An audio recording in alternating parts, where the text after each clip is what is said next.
Hello, wonderful, beautiful people. So I figured, you know what?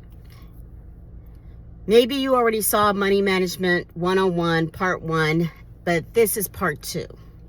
And we all know that you cannot preach or teach on something that you haven't been through yourself. So here's my story, briefly. I'm so thankful that I have a mama with a backbone. Okay? So this is my story. Once upon a time, I got myself in thousands and thousands of dollars in debt.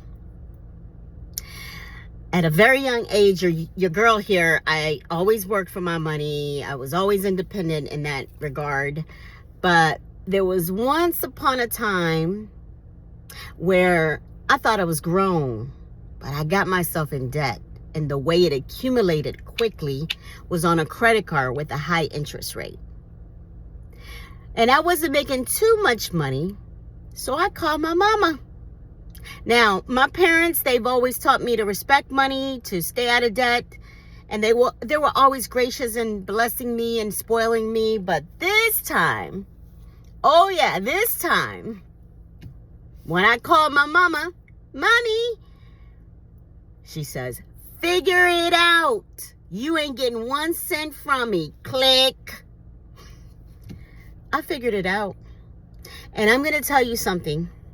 It doesn't matter if you make $20,000, $50,000, $300,000 a year. If you don't know how to manage your money, if you don't know discipline, if you don't know how to manage your emotions, then you're never going to be able to save, respect money, or manage it. So it doesn't matter how much you make. If you don't know how to take care of a $20 bill versus $20,000 versus $200,000, you're always going to be in some kind of situation. So here I was, thousands and thousands of dollars in debt, credit card debt. I figured it out. And I figured out early on that interest rate will kill you. It will suffocate you. So I was able to transfer the balance over to a much lower interest rate. And I paid it off within 2 years, maybe give or take 2 years. And I wasn't making much money at that time. But I learned early on, I never want to be in that sort of debt again. Because debt will suffocate you. It won't give you freedom. And truth be told, you got to know what you do want to spend your money on. That's why it's called discipline, right? 2 of my weaknesses, or actually that I like to save money to spend on, are nice trips, because I am very bougie when it comes to hotel stays. I'm bougie. And spa. Spa time, spa days, spas. But it's not every week I go to the spa. It's not every month that I take a good grand vacation. No.